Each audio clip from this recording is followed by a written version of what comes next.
माननीय विजय चौधरी जी यहाँ बैठे हुए हैं। आप सब लोगों को पता है कि हमारी सरकार जब 7 में थे, इससे पहली वाली सरकार 17 महीने, तो हम लोगों ने जातीय आधारित गणना कराई थी। और जातीय आधारित गणना इसलिए कराई थी क्योंकि राज्य सरकार जो है सेंसस नहीं करा सकती, इसलिए हम लोगों ने सर्वे कराया था। और उस सर्वे के आधार पर हम लोगों ने आरक्षण की सीमा महोदय 65% करने का काम किया था, जिसमें कि पिछड़े, अति पिछड़े, दलित, आदिवासी समाजों का आरक्षण हम लोगों ने बढ़ाया और ईडब्ल्यूएस 10% एज इट इज रखा।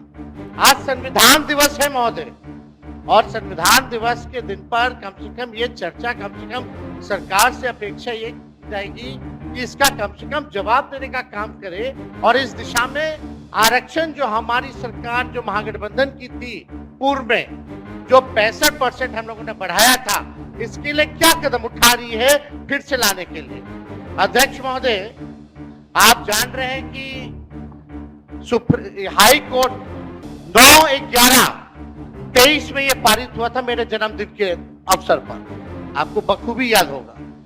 और ये 20/6/24 को जो है मना कर दिया गया हाईकोर्ट द्वारा, और ये दिया गया कि इसका जो है प्रॉपर स्टडी जो है नहीं हो पाया है, इसको देखते हुए इसको निरस्त कर दिया गया।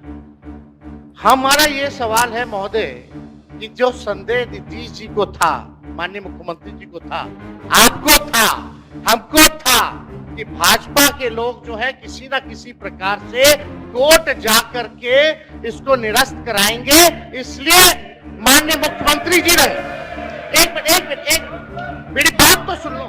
माननीय मुख्यमंत्री जी जब हम लोगों ने पारित किया 9/11/2023 में, तो एक तय हुआ हमारे मंत्रिमंडल द्वारा कैबिनेट में माननीय मुख्यमंत्री जी के आदेश पे कि डर है कि कहीं ये कानून जो हम लोगों ने आरक्षण का लाया है खत्म ना हो जाए, इसके लिए आप सब लोग मिलकर के प्रेस कॉन्फ्रेंस कर लीजिए।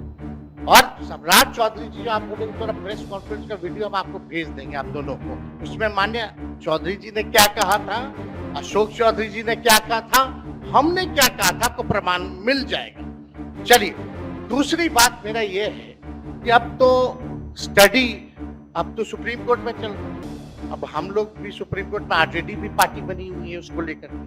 अब मेरा सवाल ये है कि जो बहालियां हो रही है, जो आरक्षित वर्ग है, उसको नुकसान हो रहा है कि नहीं हो रहा? 16% हो रहा है ना। ये गंभीर मसला है महोदय। पिछड़ों का, पिछड़ों का, दलितों का, आदिवासियों का, जो भी आरक्षित वर्ग है, उनका भारी नुकसान हो रहा है। मेरा यही कहना है, अगर सरकार, और देश में ये पहली ऐसी सरकार थी 17 महीनों की जहां जाति आधारित गणना भी हुई और 65% आरक्षण की भी सीमा थी गई।